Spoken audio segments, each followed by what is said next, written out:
So the conference finals and Miami versus Boston. Again, very excited because you've got Jimmy Butler just being Jimmy Butler. He put up a 40-point performance in. I think actually he put up a 40-point game in this game, not against Toronto. He had one against Toronto in game 1. Oh, did he? He had multiple 40-point games then. He did it all the time. But this game was just so good for matchups again. We were talking about the Toronto Celtics game being fun, like just fun from a tactical standpoint. This was exactly the same. Two of the best coaches in the league. Yeah, and you look at the doggedness of the Boston team with like the Williams boys. I'm sure the Williams brothers. They're not related, but Robert and Grant Williams. Yeah, Grant. Yeah. Those two. I know Robert didn't play too much, but Grant was like a dog in most of these games. Played great defense when he came in. Like Jay Crowder for Miami, and Marcus Smart, who we forgot to mention, turned into one of the best 3-and-D players. Like, yeah, incredible Marcus Smart performance in these playoffs. But it was just two teams, like you said, two brilliant coaches, two teams full of great players with Bam, Butler, Hero, Dunk, Dragic.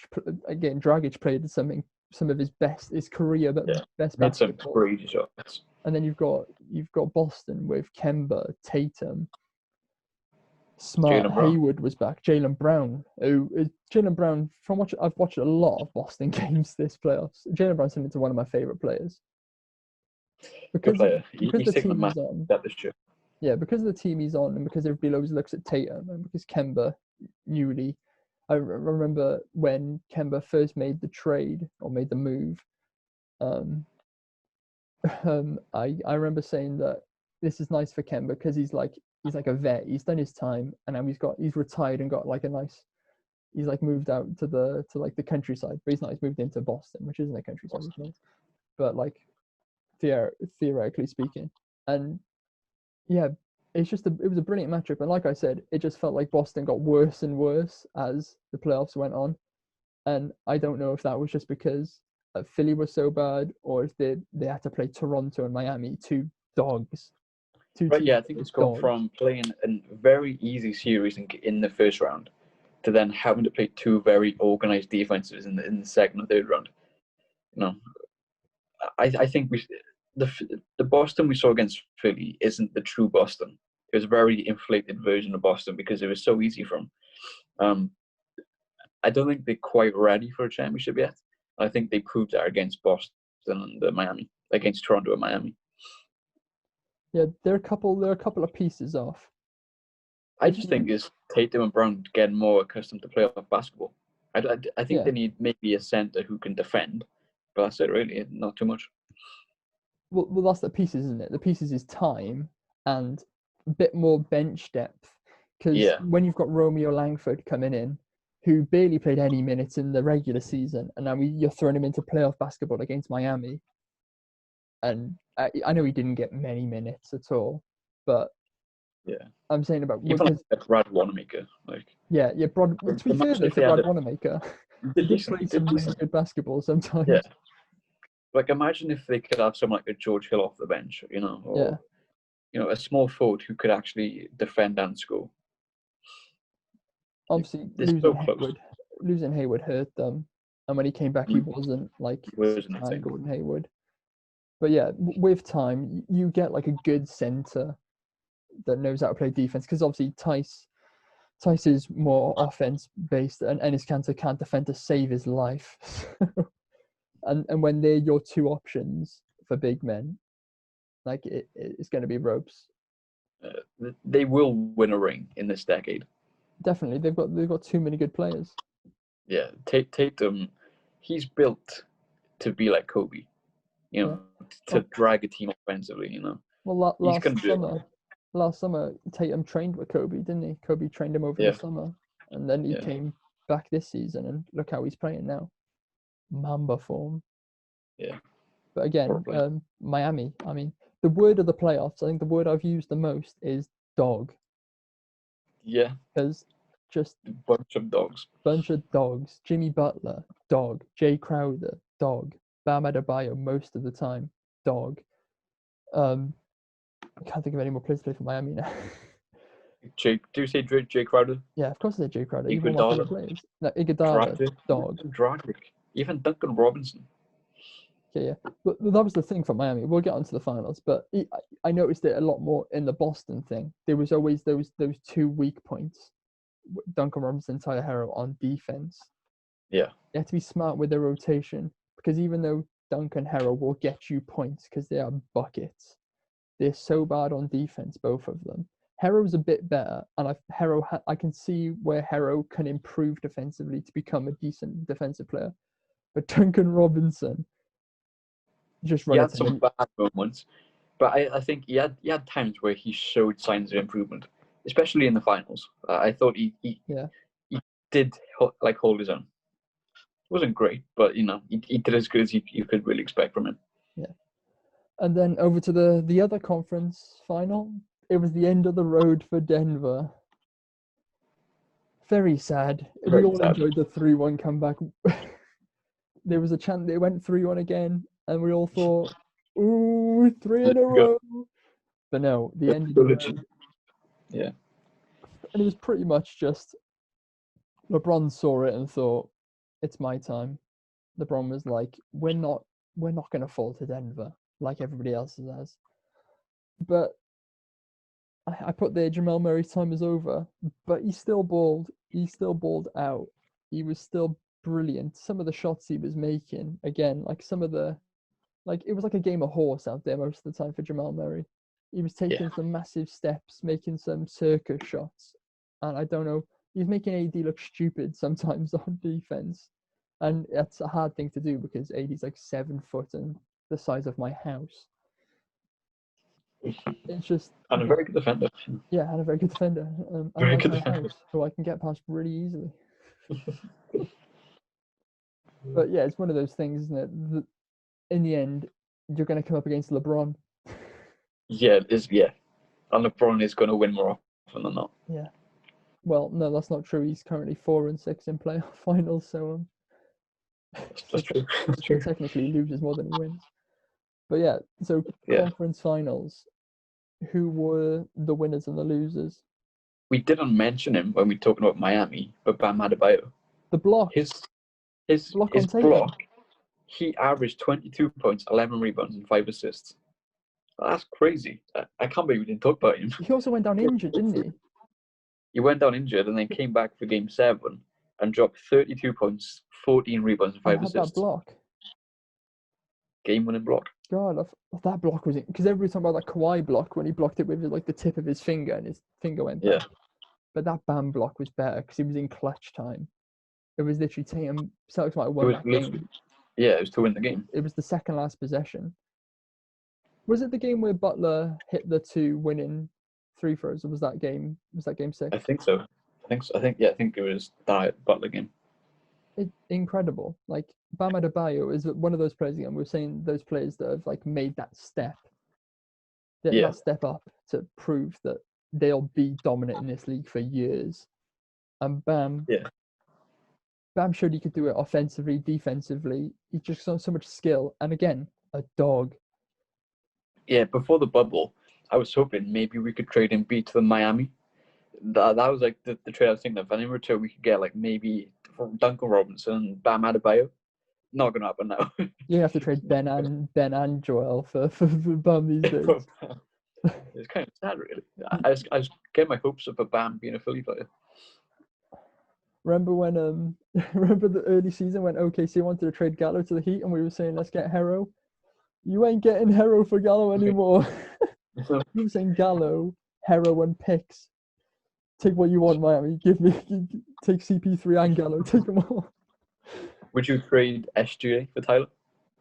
It's one of the we'll talk about this more when it comes to the preview and the review episodes. I don't know what SGA's ceiling is. Yeah, I think it's lower than what people originally thought. It could be low. I don't like his shooting form. I think he very easily could. He's a good defender, not a great defender. He seems pretty weak at the moment. Yeah, he's because he's small. He's good at getting steals because he's got length, but he's weak, so he can get bullied pretty easily. And I don't think you're smiling after I said length. But yeah, and because of his shooting form so awkward, he's one of those players that if he doesn't make some easy shots, he's gonna go missing. Yeah. And for some reason, obviously he's had a great season, and for some reason, on the OKC Reddit, a lot of people are saying, "Is it time to, like, should we trade him?" And people are saying, like, "You're crazy. What are you doing?" Because obviously OKC are this team where, like, Westbrook was like Mr. OKC. We had I forgot his name. I forgot his name. Kevin. No. Collinson. Oh yeah, Nick Collison. Nick Collison. Like, we always have like that player who's like there for like pretty much their whole career, and well, obviously Russ decided to leave for better of us. But OKC fans always have like a love for that player that like wants to stay at the club and loves the club, and that, like, we've had two players, like I just named two then. So I feel like people are we're seeing SGA as this next person, but through watching him in the playoffs and in regular season, I don't know what his ceiling is, and I feel like his floor could be pretty low if he starts. I think his floor is a sixth man. I think that he won't go any lower than that. But for him to be a truly impactful player, his game needs to be built upon defense. For when his shot is unfalling, he needs to be able to have some sort of impact in some way. Yeah, well, that was really off topic, but the finals winners, like Bam Adebayo, we forgot to talk about him at all, but Bam Adebayo basically won that series for Miami with some excellent play. How did we get onto SGA? That's so off topic. I don't know. It happened. Yeah, it happened. Oh no, because we're talking about trades. Oh, yeah. But yeah, Miami. This playoff run, although it's kind of clouded because it's the bubble and everything was different. Legendary performances. Like, you're looking at teams that you didn't think had a shout and got all the way to the finals. You're looking at like Dirk Nowitzki with the Mavs. Like, the first time they got to the finals is like, well, they won it the first time, didn't they? They got to the finals the year after, or the year after that. But yeah, it's just what great performance, incredible. And I mean, you could also put the Lakers as winners, but LeBron takes too many dubs. We're not giving him another one. It was expected. Yeah. And then the losers, I put Kemba Walker in here, so I assume he shot pretty poorly in a lot of these games. Yeah, I think he did. Yeah. Because obviously I made this list when he was still fresh in the mind. It's a few weeks later now, and yeah, it's all foggy. But yeah, like I said, Kemba Walker, hot and cold so much, and we've seen it a bit throughout his career. Like, even when he was you don't pick up on it as much when he was at the Hornets because they won a good team. But I was watching LeBron's 61-point game for the Heat, and it was against the Hornets, and Kemba had like 5 points or something. He didn't play well at all. But to be fair, I remember Kemba last season dropped 60 points on Philly whilst being guarded by Jimmy Butler. So I remember that pretty well. But yeah, I'm not saying he's a bad player. Like we saw when he played, he's hitting every shot. Kemba step backs coming out. He's making point guards look stupid because he's so good on offense. But it's probably because he's been on a rubbish team for so many years. He didn't have to play at a high level every single game because they weren't making the playoffs. It didn't matter. Now he's at a team where he needs to play high-level basketball every single game in the playoffs. And he hasn't got much playoff experience anyway. Yeah. He's only played like 10 games before this year. He's in his 30s. 30 now. 30. Yeah. They've got a couple more years left. They've got, I'd say, 3 years max of quality Kemba. Ooh, I'd probably give him maybe 2. Because little point guards always fall off a cliff. Yeah. Like Allen Iverson or Isaiah Thomas. He went from averaging 30 points per game to now the third string for the Wizards within 2 years. Isaiah Thomas was one of those players that when I really started getting into basketball, he was playing incredibly, and I was like, this guy's amazing. He's so small. And then the next season, he was just like, playing for the Wizards or whatever, like playing at Cleveland, like it's backup point guard. He got traded to Cleveland. They released him, maybe, or traded him to LA or something, and then they released him. And then he signed for the Wizards. What a fall. Mental.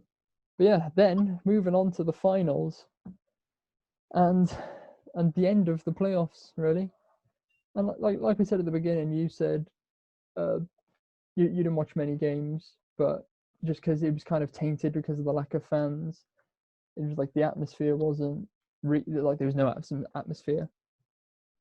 But before we get on to the playoffs, there's one man I think we need to talk about, because although there was no crowd to hype you up, one man kept us on the edge of our seats. They kept us sucked into the basketball throughout. That's Jeff Van Gundy. The whole commentating crew, Van Gundy, Mark Jackson, and Mike Breen. Those three they're the best trio. They make any game look good. I've had a weird love affair with not actual love affair before we get into some weird sort of the Game of Zones episode when they went to the island of the Van Gundys, and I always really enjoyed that. That was really funny. And then I was like, ooh, who are these? Who is Stan and Jeff? Who are these guys? And then, like, obviously Stan, you said the other day, coached the good Knicks team and Rockets. No, Stan did Orlando and Detroit. Jeff did the Knicks from the 90s, and Houston from the last decade. Yeah, like good coaches. Which one? Stan is being. Stan might be going to the Pelicans. He's a finalist. Yeah. And so I always liked these guys for no real reason. Not like seeing them play, like not seeing them coach a team, but just from a Game of Zones episode. When the Gundy brothers were on commentary, and then like as the conf finals came on, as the NBA finals were going on, they kind of stuck with that three. Which I'm so glad they did. Because when they have Doris Burke and Mark Jones or Hubby Brown, I'm like, oh, do I even want to watch this game anymore? Or like a Chris Webber who like he can't even talk, you know. So when they have the good commentators, it makes watching the game so much more fun, you know. What's the name of the main guy, the main commentator? Mike Breen. He's the commentator for the Knicks. Yeah. I don't remember what game it was, but when he shouted "bang" and the shot just didn't go in. It was the Houston Lakers game. Eric Gordon shot and it just missed, and he goes "bang." And did he airball it? Yeah. But he hit the net. So it kind of like hit the net, so it looked like it went in. I thought it went in watching it, and then Van Gundy just goes, "That didn't go in."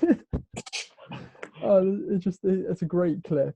That commentary team, like, I don't want to watch a basketball game now if it isn't those three guys. Yeah, it's so good. Yeah, I love how Jeff always speaks the truth. Yeah, he has such great insight on the game, and if a ref makes a bad call, we can always count on Jeff ripping into the ref. Oh yeah.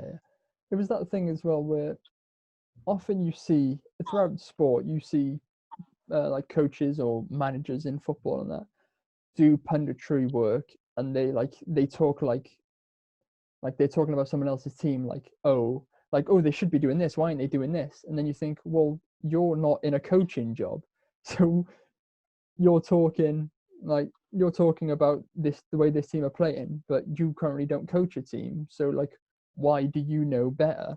But then the things Van Gundy was saying, like one of the games in the Miami Lakers final, I just noticed what you put in our spreadsheet. That wasn't the score, Owen. I almost repeated it. For a second I thought, did Miami win 4-0? But no, yeah. One of the games where it was the last game where Lakers just absolutely bullied them, and Bam wasn't playing very well, and Van Gundy said, take Bam out, put Olynyk in there, and spread the floor a bit. And then you're looking at him thinking, well, why should we listen to this guy who's like not coaching on a team? But then they brought Olynyk in, and in the end, the scoreline wasn't as bad as it was when they were down by 30, because they were only down by like 10 or 15 or something by the end of the game. And Olynyk came in, and they did spread the floor a bit, and it did make it easier. Obviously, Lakers kind of gave up a little bit more because it was the third, fourth quarter, and they were up by 30, and people were just getting easier layups. I don't get why they didn't play Olynyk more anyway, because in 2 games where he played 37 minutes and 31 minutes, he dropped 24 points and 17, and they won one of those games. And then after that, he just didn't play him for the next 3 games, or next 2 games until game 7. So it was obviously working with him playing, so, I don't know why they stopped giving him any minutes. I often question, obviously, because I'm an OKC fan and Billy Donovan's our coach, I often question rotations, especially where I've played so much 2K over this like lockdown that we've been in and been out of, that I've really learned about rotations and how to like form a rotation, and the like how it's to see a player like Kelly Olynyk that just tactically makes sense to space against a Lakers team who have Dwight Howard, AD, LeBron James all in the paint just to swat shots away, and then you're trying to give it into Bam around there, and he's dropping the ball because he's still got this shoulder and head injury that he's carried from the Boston game. But then defensively, though, when you have LeBron and AD, do you want Olynyk to be your tallest player guarding in the paint? Yeah, it's not going to work. That's the thing with Miami's team as well. I was saying about Tyler Herro and Duncan Robinson as well. You would go like LeBron in the finals, because obviously one of the greatest players of all time. He knew, let's run some pick and rolls. Let's get me on Duncan Robinson, and then it's curtains, because Duncan Robinson's not going to be able to stop LeBron James, because some of the best defenders in the league can't stop LeBron James. So Duncan Robinson's not going to stop LeBron James, and LeBron knew that. But I don't get. Another thing was Crowder guarding AD. Crowder's like 6'5", 6'6". Yeah, he's not going to stop AD. And I think AD, he went off, didn't he? What did he average? Let's have a look. He averaged only 25 points, but in game 1 and 2, he dropped 34 and 32. The problem with that is Bam missed game 1 and 2. He played game 1, didn't he? He played a bit of game 1, but got injured in game 1 and missed game 2. Okay. So that's why Crowder was taking AD, especially in game 2. And at that time as well, Lakers were playing Dwight and AD. And I know Dwight doesn't play more than like 15 minutes, but still, those 15 minutes he's in the game, when you're Jay Crowder having to guard AD and then Dwight Howard's behind you, like, it's awkward. And that's why when... But I said before the series, if I was Miami, I would have gone big, where I would have started Bam and Olynyk to at least try to like match the Lakers' height. Probably still would have lost. From like even like, I know Olynyk's a lot better now than he was when he was at the Celtics. Defensively, like I've seen him get caught out so many times, because if you put him on AD probably make him look stupid. You put him on Dwight Howard, and Dwight Howard would probably bully him. Yeah, but when Bam was out, they didn't even start Olynyk. No.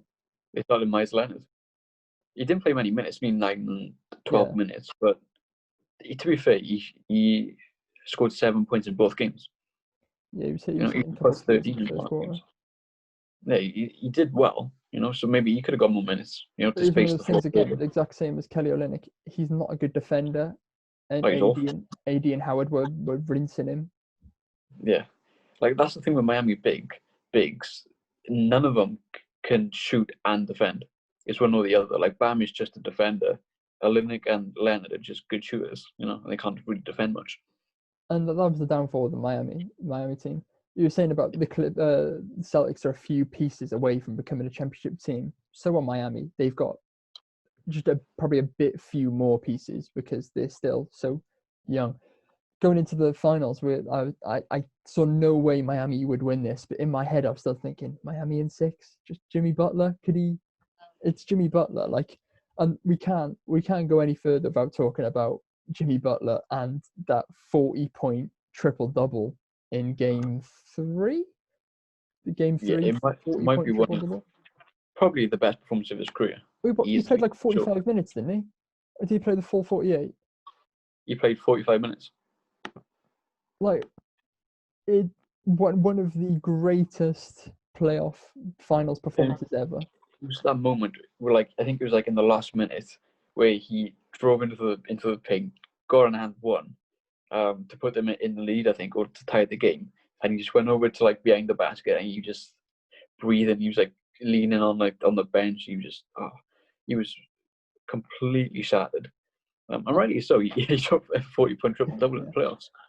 And I feel like that was the downfall of Miami as well. There was a lot of downfalls, but in Game 6, what was the Game 6? He didn't show up.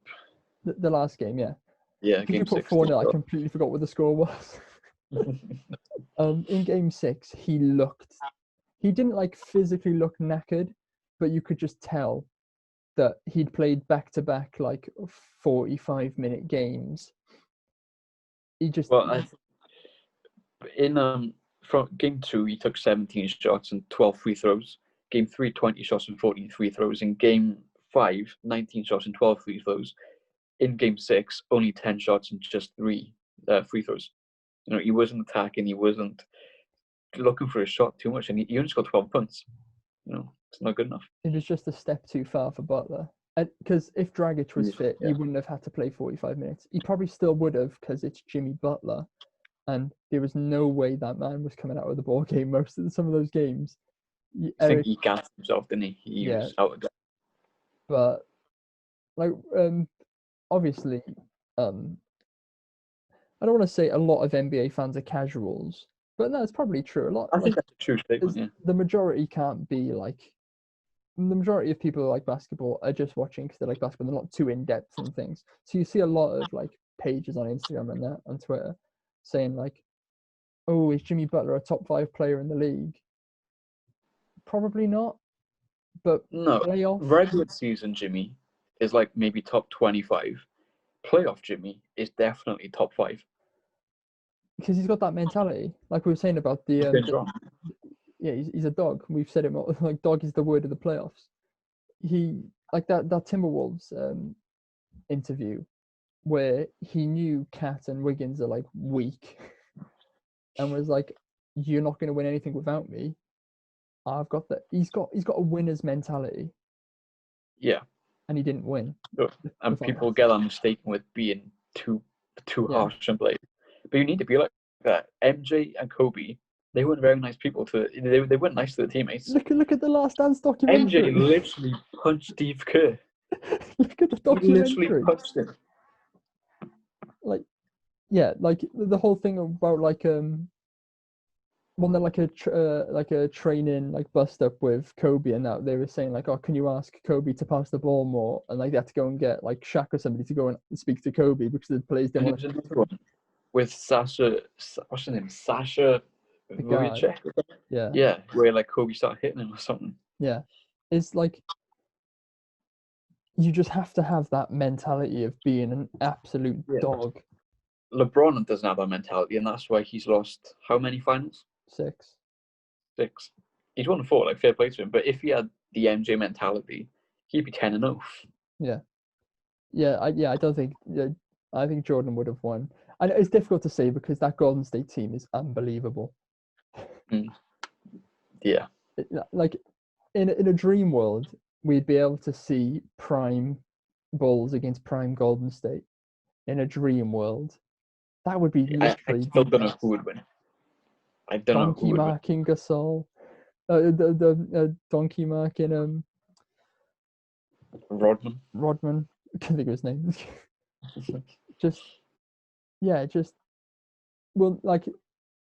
Jordan has to be the GOAT because I mean he won 6 in a row practically. Yeah, it's so like subjective because like they're from different eras. Like nobody will truly know who the best players. I think it's just down to preference at the end of the day. Like who would you rather have, LeBron or MJ? Yeah, we've discussed it many times, many late night conversations at 3 a.m. discussing who's the GOAT. And I think the way I stand, LeBron is the best overall player ever. Yeah, there's nobody. And he's had the best career. Yeah, most best achievements. Like he's literally on every like all-time stat list, like top scorer. He'll probably end a career the highest scorer in the NBA. Yeah, he's had the perfect career. You But could then argue. it's just that For MJ, mentality, it's isn't it? over that. Like imagine Jordan getting swept in a finals. Yeah, You can't, yeah, can you? Watching that never imagined documentary, it happened. I get that. He took it personally, probably. Yeah, I get Michael Jordan like made that documentary to make himself look good, but you just you can't imagine it, can you? Like getting swept in a playoff final. You wouldn't, never. But yeah, that's the bubble. That's the bubble. Just closing things to think about. Van Gundy, incredible commentator. That's the main thing. Butler deserves a ring over Kyle Kuzma. Yeah. The Impractical Jokers guy who coaches the Frank Lakers. Vogel. Yes, Frank Vogel should have played J.R. Smith more. And Caldwell Pope deserved Finals MVP. Just for how he closed. What game was that? All game of them. 5 or 6? I think the last 2 games in the finals he just shot crazy. How have we gone this whole time talking and not spoke about Danny Green? The less said about him, the better. Yeah, Danny Green.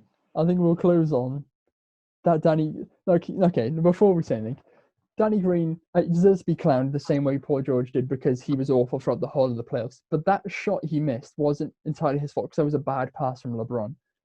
Yeah, I think the bigger problem with that play is Markieff Morris. Yeah, Markieff Morris is so lucky that Green missed that 3 because that pass is awful. Like, he had Danny Green wide open behind him. He had LeBron wide open on the wing, and yet he throws out of bounds. I'm assuming he was thrown to AD, right? I'm assuming, but it wasn't particularly close to him. Yeah. Well, the thing is as well, AD was in front of his man, like facing away from the basket. So what he did was throw it into his hands, and he threw it over him out of bounds. It didn't even bounce on the court; it bounced out of bounds. Like, awful pass. Oh, I didn't know what did you expect AD to like grab it and backwards alley-oop it in behind. Like, how much time was on the clock? Maybe 6 seconds or something. Yes, in the small seconds, enough to find another shot. Well, literally, he had Danny Green literally a foot behind him. Yeah, but don't pass to Danny Green. It's better throwing the ball out of bounds. I don't know. But yeah, that's the bubble. That I don't know how long we've been speaking for. We did predict this. Hopefully, there won't be another bubble. Hopefully, the next time we watch an NBA game, there's gonna be fans there. Yeah, let's pray that COVID disappears in the US. Well, everywhere. Everywhere. COVID disappears by January. Well, now really. Well, in the UK, we're falling into a second wave right now.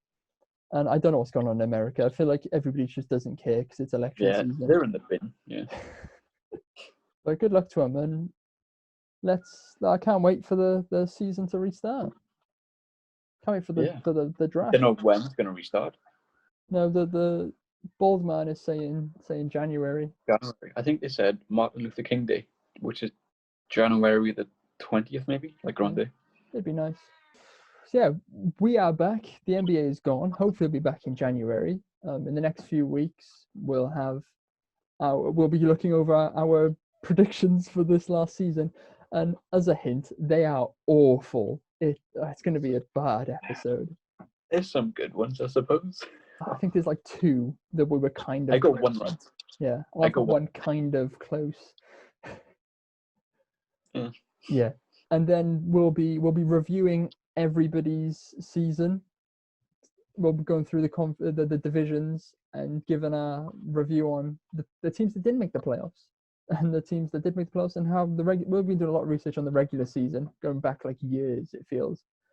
And then hopefully the draft sometime in November, and we'll be there for that as well. And then we'll be there for when the regular season starts again, because we're back. And which I failed to mention, you can see who we are now. It's visual. It's gone however long we've been talking. Failed to mention that we're on camera now. So you'll be seeing a lot more of me, Owen, and the bear, and the wall of shoes in the next coming weeks. So thanks for watching. This is episode 32, I think. First one since March 13th. And that was a big long review of the bubble. And closing words, Owen, you got anything to say about the bubble? Doc Rivers is going to save us. I hope we don't hire an idiot.